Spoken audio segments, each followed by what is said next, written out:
Malum is a 2023 American film written by Anthony DiBlasi and Scott Poyley and directed by DiBlasi. It stars Jessica Sula, Candice Koch, and Chaney Morrow. The plot follows a rookie cop signing up to work the last shift at a closing police station that her father worked at so that maybe she can piece together part of his story. Now, I did only just get around to watching this, but I had been interested in seeing, how this was Anthony DiBlasi's remake of his own film Last Shift from 2014.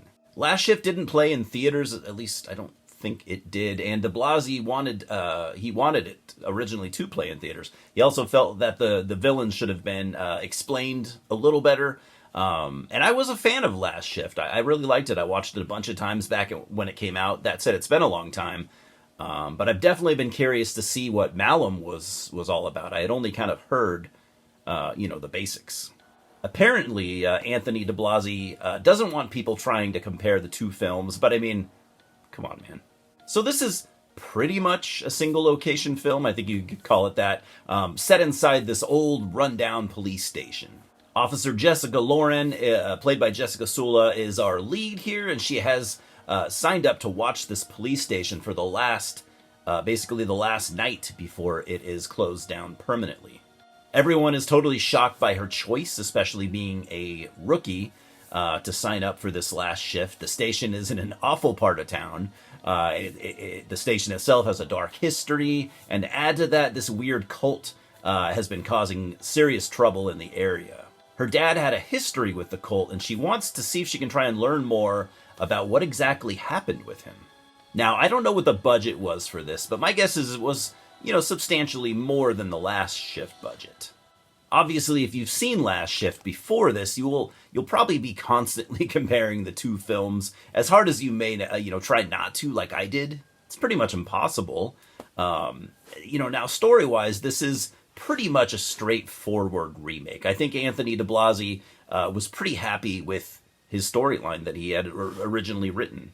He did change the name of the cult leader, villain, and I'm not exactly sure why. There wasn't anything wrong with the original name, but whatever. I do think the visuals here is kind of where the two films differ the most, which I'm sure was completely due to budgetary constraints. It makes me wonder if these were things that he really wanted to do with Last Shift, or if the ideas came to him, maybe over the years after its completion. I'm not really sure. And the visuals I'm talking about are pretty cool in my opinion, and I can see why DiBlasi wanted to add them. A lot of it is like this cool grainy footage of the cult savagely murdering people, and there's quite a bit of gore in these scenes. We also get more monsters, creatures, demons, whatever you want to call them, and a final boss type demon guy that a lot of people don't seem to really care for.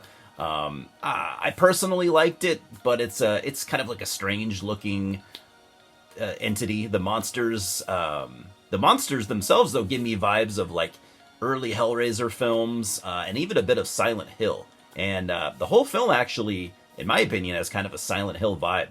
A Silent Hill storyline has got to be an influence on Malum and Last Shift, I would imagine, but who knows. The acting, pretty solid across the board, especially for low-budget horror. Jessica Sula did a good job, and I did like her here. Her performance does kind of slip a few times, but it's fine. And, she is the focal point of this film pretty much at all times, so it's easy, I think, to notice minor flaws. So I'm a fan, like I said, of Last Shift, but it's been, like I also said, quite a while since I've seen it. And until I rewatch it, I can't really say which film I prefer at the moment. But that's not the point of this review at all. Overall, this is a really cool movie, and I did enjoy it. And while I do admire DiBlasi for clearly having a lot of love for his story, I can't help but feel his time and money would have just been better spent on a new project. Fans seem to be pretty torn on which film they prefer. So I recommend you check out both, because they definitely have enough differences to almost be different films. So I'm giving Malum a 6 out of 10. But the real question is, if you've seen both, which is your favorite? Malum or Last Shift? Cheers, guys, and I'll see you at the multiplex.